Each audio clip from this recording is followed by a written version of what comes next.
And yes, you're still watching TVC Breakfast. Now allow us to take you into a dive of what's happening in the world of social media and more. And the only lady that will give us accurate information, give us the trending story, give us the hot stories as they come out is standing by. Good morning, beautiful. Good morning again, team. I have to say, trending now is ready for Dirty December. So much is going on. I don't even know where to begin, but let's see what everyone's talking about. Take it away. Ibrahim, I need more from you. I'm actually smiling. I don't know why you can't see my face. Take it away. Let's see. Good morning, Nigeria. Like I always say, and this beautiful Monday morning is no different. TVC has a finger on the pulse and our eyes on the streets. And here on the Trending Now segment, my team and I do our best, come rain, come shine, to bring you all the trending stories that are shaping the world that you and I live in. But unfortunately, we begin today with this disturbing development, where an incident in Benin City, Edo State, has sparked outrage after Nigerian filmmaker and renowned doctor, Dr. Don Pedro Obaseki, was reportedly assaulted by a group of youths. Now, Dr. Obaseki is a cousin of the former governor, Godwin Obaseki, and he was allegedly seized and stripped after being accused of making remarks considered disrespectful to the Oba of Benin, Oba Ewuare II, and he was labeled an Ogion Oba, which basically means an enemy of the Oba. Now, viral footage shows him in his boxers being forced to kneel and taken to the palace while the mob remained outside. The attack reportedly occurred while he was playing football at Uwa Primary School. Dr. Obaseki described the ordeal as traumatic and humiliating, saying that he was ambushed by youths and dragged to the palace over remarks he made abroad intended to bless Edo people. He has stressed that he has always promoted Benin culture and that palace chiefs later told him that this attack was unauthorized by them. But have a look at this. 11:30 today, Sunday, the 28th of December, while playing football with my football mates at Uwa Primary School in Benin. We have Uwa Osters. The place was attacked by assailants, and I was physically abducted. In short, basically, and I hear that my sin was that I went to London, and in a public statement I said Edo Ratokbe, which means may Edo people live long and prosper. That I should have said Oba Atokbe, may the Oba live long and prosper. From the countenance of the chiefs I met at the palace, it was clear that they were not sent they did not send these people on these messages from what it was. So this. As you just saw, he has since regained his freedom, while former Governor Godwin Obaseki has condemned the assault, calling for the arrest of those responsible and a full investigation into the matter. I'll take two tweets. Let's have a look at social media. This man has constantly been a proponent of Benin culture. It's a shame that this has happened. John Obasogie says, I am a Benin man and I expect the palace to immediately distance themselves from this barbaric act. This is wrong and all those youths must be arrested and prosecuted immediately. I'll take two more tweets. Emi Rosie says, we are the Benins and our Oba, our king, is our second god here on earth and we'll respect and adore him. If you decide to disrespect our Oba as an indigene of Benin Kingdom, then you ought to know the consequences that follow. Long live the Oba of Benin. Let me take one more tweet. Finally, Obi says, thuggery is the single most important job venture in Edo State. Okay. Team, what we saw there was an assault on a renowned filmmaker and a very important man in being a proponent for Benin culture. You saw in the video, I don't know if we can get that up, he was stripped, he was forced to kneel, he was assaulted, he was dragged through the streets of Benin. And the question we have to ask ourselves is, where does cultural authority end and the rights of our citizens begin, Mr. Showumi? This is unacceptable.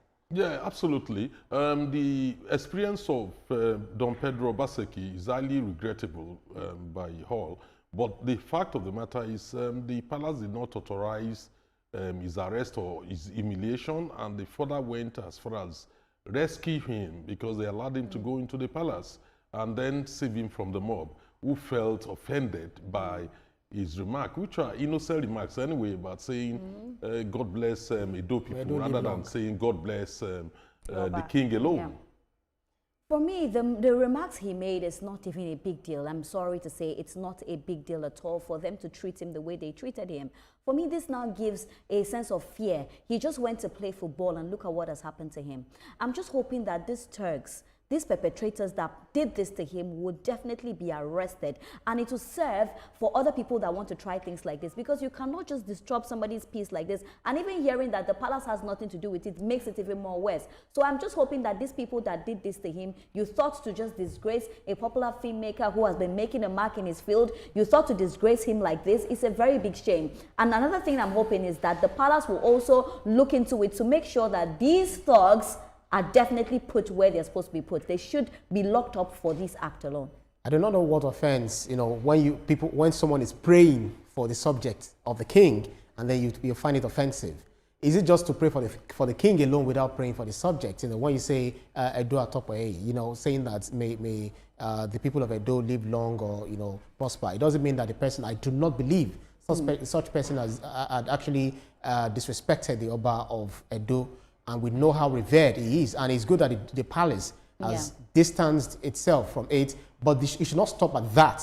We see the faces of these people. We know who they are. Yeah. We should go after them and arrest them, prosecute them, even jail them if possible, so that serves as a deterrent. Even if you are offended by anything, it is not in your place to take laws into your hands. Absolutely. And Tim, I have to say, it worries me. I mean, this is a renowned filmmaker. He's a proponent of the Benin culture. He's done so much for the people of Edo and Benin. Yeah. So if he can be disgraced in this manner, what hope is there for the average man in Edo against mob justice? Thank you so much for your input. Hopefully that's resolved very soon. Moving on in the world of social media, a Nigerian content creator, Livinus Nwosu, is trending online following an altercation with men alleged to be officers of the Nigeria police force. Now, in a video that's circulating on social media, Nwosu is seen bleeding as he alleges that he was assaulted during a roadside encounter. He says the incident occurred while his wife and children were in the car with him, adding that his wife was also assaulted during the confrontation. Nwosu further alleged that the officer searched his phone without his consent, despite standing directives from the Inspector General of Police against unlawful phone searches in the country. He claimed that this incident escalated after he refused to give the officers money and he began to record them while they searched his bags. Of course, this incident has since drawn a lot of reactions online, and social media activist Very Dark Man has condemned the alleged assault, describing it as unacceptable and an example of police brutality. He says that he will now pursue justice for Nwosu and his wife, especially over claims that this incident happened in the presence of their children. Have a look at this. You're not even a police uniform. He's not even a police uniform, and he's doing stop and search. Give my phone. I just said that you people should not even access anybody's phone. I don't know why you're checking inside my phone. Give my phone. Very sad news there. As of the time of this report, the Nigeria Police Force has not issued an official response. Of course, this incident has reignited a lot of public discourse on police conduct, extortion, and the safety of civilians during routine security checks. Let's have a look at social media. I want to take two tweets on this. Autoboss says, another day, another disgrace. The police must be reformed as too many uncut individuals continue to get away with the injustice meted out on innocent people. At Police Nigeria, kindly investigate and do the needful.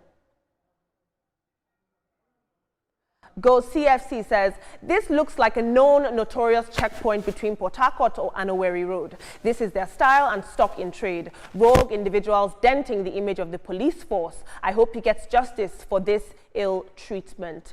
Now, team, earlier on this year, in the newspaper headlines, Ibrahim, you'll recall, the president called for an overhaul of Nigerian security systems. He called for a retraining and an unlearning of their current, policing tactics, if you will.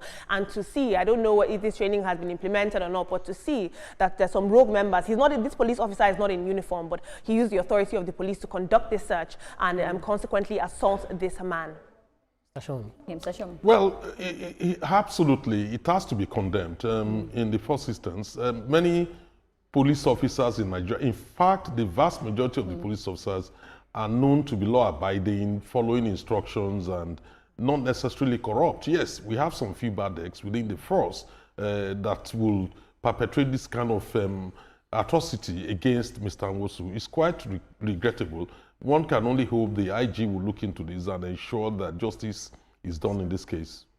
I pray that justice is done. These few bad eggs, this is what they continue to do, and they tarnish the names of the good ones. When you want to ask what is the police supposed to do, you're supposed to maintain law and order. You're supposed to, just bring about peace. When did they say that you should be searching somebody's phone? What are you looking for inside somebody's phone? Some things, I remember the other day, the police was even asking me for my roadworthiness. And I told the police, I'm like, you are not the person to ask for roadworthiness. Those are the road safety people who ask for roadworthiness. So sometimes I feel like the bad eggs, they really overdo it, because you're asking for somebody's personal phone, and then again you want the person, if the person is scared not to give you, then you want money. The bad eggs are really destroying the good police that we have. So I'm praying that this year that we're going into, let us make sure we remove those bad eggs. There are some people that are not worthy to be called police. There are some people that are not worthy to even have that uniform, because the things they do with it is not the best. I feel really sad for him, knowing that his wife and children were in the car. Look at the humiliation he had to go through. And if he didn't video this, people would have said he's lying. So I'm happy that he was able to bring it to light. This is where the Inspector General of Police needs to say something. We need to work on this. We can't go into 2026, police is stopping you, give me your roadworthiness, check your phone. What are you looking for in my phone? Olamide, I'm not so sure. Is this guy supposed to be a police officer? The guy in boxer, is that the guy that is being accused of, what's it called? Portraying himself as a police? I believe so. I believe that he used the authority of the police. It's so funny. Look at the way he looks to in his boxers. And then he's supposed to represent the police institution. It's crazy, how people, the length people go through, go to show that, yes, I belong to so and so. You should not even identify yourself as a police officer if you're not wearing your uniform, exactly. If you're not with your ID card. What authority do you have? What power has been conferred upon you in that boxers to assault someone? I think, I don't want to call for violence, but exactly. I don't know whether the disciplinary measures are not enough to deal decisively on these people so that it serves as a deterrent. Because the thing is that, Ibrahim, you can't even talk to me in a boxers and I'll listen to you because you're not wearing the uniform. I respect the uniform, and if you are not wearing that uniform, there's no way I'm going to have a conversation We're constantly pushing for citizens to know their rights and understand their places in these altercations. And this man knew his rights, and yet they were still violated. So we need to do better. Thank you so much for your input, team. Moving on now, I've got some news for you. Doris Ogala and Pastor Chris Okafor are still fighting, and unfortunately I've had to give an update. It has dominated headlines. But this past Sunday, Pastor Chris Okafor took an unusual step. He publicly apologized during a church service. He knelt before his congregation and he asked for forgiveness over what he described as his past mistakes. Here's the apology.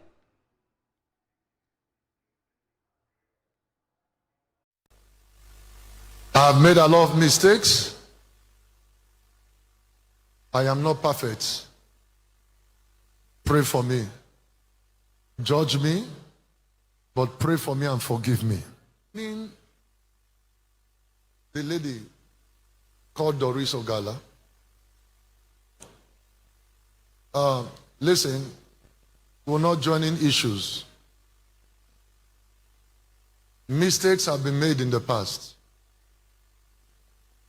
And I tender apology to everybody. But everything that was said is not true. Everything, take note, everything that was said, never true.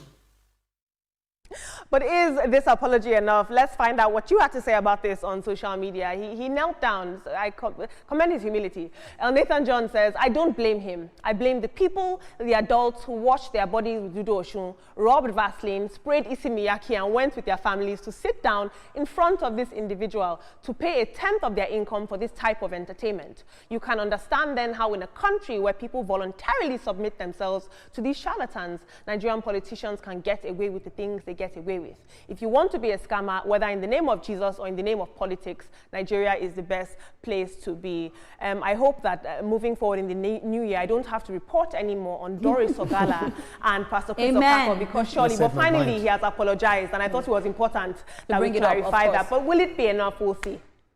Well, it's quite clear, from a biblical viewpoint, who has not sinned. So I think Doris should let it go, accept the apology in good faith, and also the congregation. But I have a small concern about that apology. Yeah. He said everything is not true. What does he mean by that? You can say some things are not true. Some things are not true. And but not quickly, empty because of our bottle. time, I can go on and on. But this particular pastor, I know he said, you know, we shouldn't speak ill about the men of God. But this particular pastor, I think you should use next year to ask yourself, you know, if you were really called by God, honestly He speaking. who has no sin should be the first to cast the stone, and to err is human, to forgive. Doris is divine. Ogala has a bucket of stones. But this I'll tell kind you of that. air is actually a whole lot for a man of God. But anyway, this is where we close the curtains. Olamide, fantastic stories. Thank you very much. Let's let you know that the views and reactions of our resource persons are theirs and have no connection whatsoever with TVC. Up next is Your View with the Beautiful Ladies, and just after that is This Morning with Yori Folari. We'll see you tomorrow, very bright and early. Good morning, Nigeria.